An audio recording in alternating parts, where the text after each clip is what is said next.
Welcome, in front of me is a OnePlus 8 Pro, and today I will show you how to hard reset the device through the recovery mode, and also remove a screen lock if you have one that, for instance, you don't know the pattern to. So as you will see, there is a screen lock.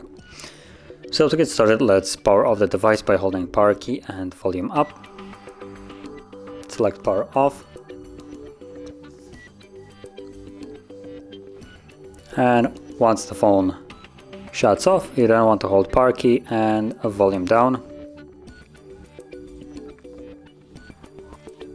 And when you see the logo, you can let go. And here it basically tells you to put in a passcode, or the pattern in my case, but you can just select forget password. You will lose everything, music, pictures, etc. Okay. This cannot be undone, continue, okay.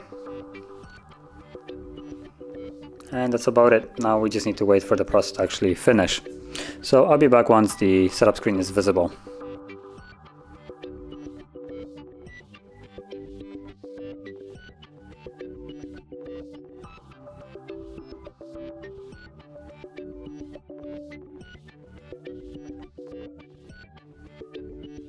And as you can see, now the process is finished, and you can set up your phone as however you like. So if you found this very helpful, don't forget to hit like, subscribe, and thanks for watching.